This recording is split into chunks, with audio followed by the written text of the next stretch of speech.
seorang laki-laki namanya Chandra. Chandra ini bisa dibilang berasal dari keluarga yang cukup kaya. Bapaknya Chandra itu petinggi di suatu perusahaan. Ya, dia emang tajir lah. Dan mereka ini tinggal di Bandung. Nah, bapaknya Chandra ini punya banyak tanah dan rumah. Dan juga udah nyiapin rumah buat anak-anaknya yang nanti saat masing-masing udah pada punya keluarga sendiri. Chandra ini umurnya hampir 30-an dan kerja juga di perusahaan bapaknya. Nah, di tahun 2017, akhirnya Chandra nikah sama pacarnya. Sebutan nama pacarnya ini Tira, dan mereka tinggal di salah satu rumah yang dikasih sama bapaknya Chandra, di daerah Bandung juga. Nah, rumah yang dikasih ke Chandra ini rumah yang udah rada tua, gak besar-besar banget juga. Rumah yang tanahnya lumayan, rumahnya gak tingkat, interiornya juga emang udah rumah lama gitu, tapi layak dipakai, karena udah diberesin sama bapaknya Chandra, biar Chandra bisa langsung pakai rumahnya sama istrinya. Singkat cerita, Chandra dan Tira ini pindahlah ke sana, ke rumah itu, dan seminggu 2 minggu, semua lancar-lancar aja, sampai di satu malam, kondisinya Chandra ini baru balik dari kantor, terus dia ke kamar mandi buat buang air besar, duduklah dia sambil main HP, lagi asik-asik main HP. Tiba-tiba Chandra ini ngerasa, dari belakang kayak ada sesuatu yang nyentuh punggungnya dia gitu.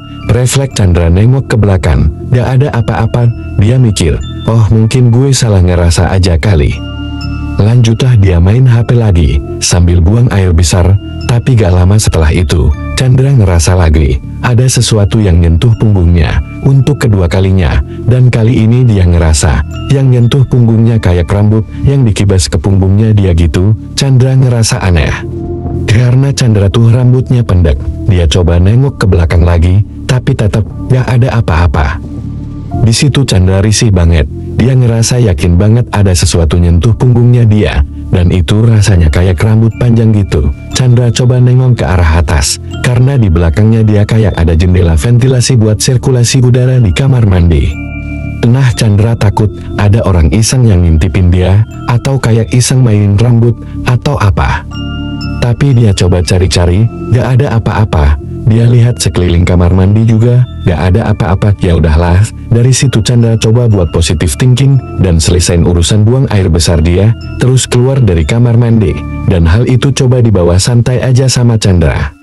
Tapi ternyata beberapa hari kemudian, tiba-tiba istrinya Chandra, si Tira, itu keluar dari kamar mandi, teriak-teriak dan ngomong ke Chandra, kalau dia ngerasa digangguin di kamar mandi.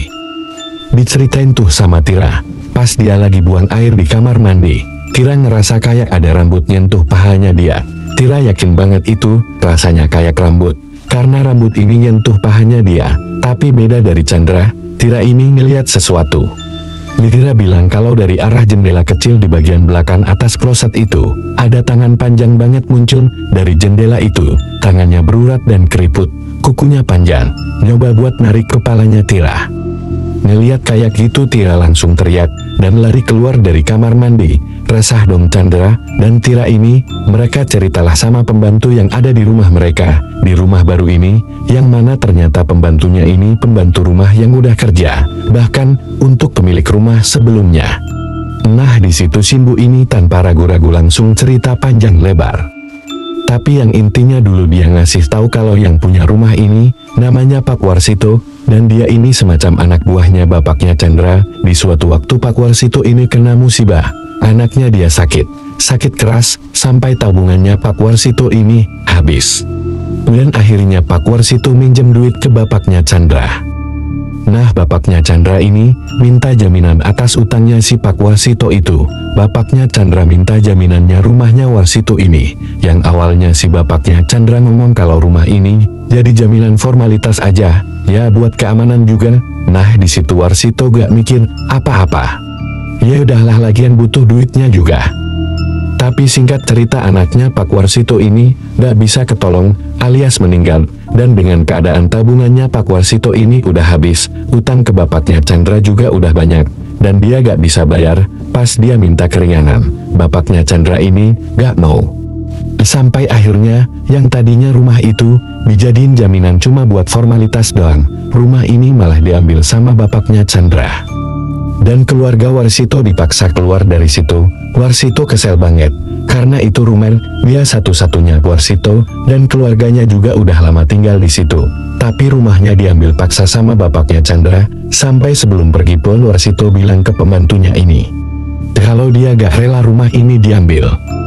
Dan dia ngomong kalau dia bakal bikin rumah ini gak nyaman buat ditinggalin bapaknya Chandra, ataupun siapapun yang bakal tinggal di situ. Nah pembantunya ini, itu ngira itu cuma omongan biasa aja, kayak cuma ancaman aja gara-gara Warsito kesel rumah ini diambil, makanya Warsito ngomong kayak gitu. Tapi ternyata ngedengar ceritanya Chandra, jadilah apa yang diancam sama Warsito itu beneran kejadian kan. Pembantunya ini pun udah ngasih tahu ke bapaknya Chandra tentang apa yang dibilangin sama Warsito kayak ancaman itu, dan malah Simbo ini dimarahin balik sama bapaknya Chandra. Setelah dengar kayak gitu, Chandra dan Tira ini makin takut. Tapi mereka coba buat tahan aja, dan banyakin ibadah. Coba banyakin doa di rumah. Mereka juga coba pakai kamar mandi yang lain, gak pakai kamar mandi yang biasa mereka pakai. Tapi ternyata gangguannya gak berhenti di situ. Di suatu siang, tiba-tiba Tira teriak dari kamar mandi yang beda dari yang pertama ya, dan begitu disamper sama Chandra, Tira ini ketakutan, dan bilang kalau dia ngeliat ada ular keluar dari kloset kamar mandi mereka. Tapi di saat yang bersamaan, Chandra di situ gak ngeliat apa-apa. Chandra nyoba buat nenangin istrinya kayak, mana gak ada apa-apa, nih coba disiram klosetnya ya, gak ada apa-apa kan. Tapi Tira tetap takut. Bahkan sampai dia harus ditemenin di dalam kamar mandi setiap saat, bahkan kalau mandi pun harus ditemenin, karena Tira setakut itu. Nah beda sama Tira, Chandra ini masih beranilah ke kamar mandi sendiri, yang mana pernah di satu waktu, Chandra ini pernah lagi mandi sendirian. Tak pakai shower dari atas, tiba-tiba si Chandra ini pas lagi mandi, dia ngerasa kayak ada rambut yang nyentuh punggung dia. Refleks Chandra matiin shower. Chandra ngeliat sekeliling, tapi gak ada apa-apa. Ya udah tuh dia coba lanjut mandi lagi, tapi lama-lama Chandra ngerasa ada hal yang aneh. Pasti kalau lagi mandi dan sampoan, pasti nyium wangi samponya kan. Nah, Chandra ini gak nyium wangi dari rambutnya dia, tapi dia nyium air yang jatuh di badannya dia dan kepalanya dia itu bau amis. Disampai badannya Chandra ini ikutan bau amis juga. Dari yang merem lagi sampoan, dia matiin shower, dia coba kucek mata. Dan pas Chandra buka mata ternyata, dia ngeliat badannya dia itu merah semua, dan air yang ada di lantai itu merah semua bau amis darah, beneran kayak darah berceceran di lantai kamar mandinya dia, dan itu darah yang keluar dari shower. Tapi pas showernya coba dihidupin lagi sama Chandra, yang keluar air biasa. Nah sedangkan yang di lantai itu beneran darah, itu aneh banget kan. Wah di situ Chandra ngerasa makin gak beres nih rumahnya dia. Udahlah dari situ, dia buru-buru selesaikan semuanya, dikeringin badannya, keluar kamar mandi tuh dia. Lanjut dia mau taruh baju kotor nih di ember, di bagian belakang rumahnya dia. Tapi pas dia mau taruh baju kotor di ember, Chandra ngeliat di dalam ember itu kayak ada rambut gitu di balik baju-baju kotor itu. Dan pas Chandra lihat makin ke bawah, dia korek-korek baju dalam situ. Ternyata Chandra nemu di dalam ember ini ada kepala, rambutnya gondrong, panjang banget. Dan refleks Chandra teriak dan lari ke istrinya. Akhirnya beneran muncul tuh bentuk makhluk yang dikirim sama Warsito untuk penghuni di rumahnya dia itu. Kepala yang ada di ember ini bentuknya kayak nenek-nenek, rambutnya panjang, tapi matanya gak ada, dan mulutnya kebuka besar banget. Dan semenjak kejadian itu, Chandra dan Tira langsung ngomong ke bapaknya Chandra, kalau Chandra dan Tira ini mau pindah ke tempat lain.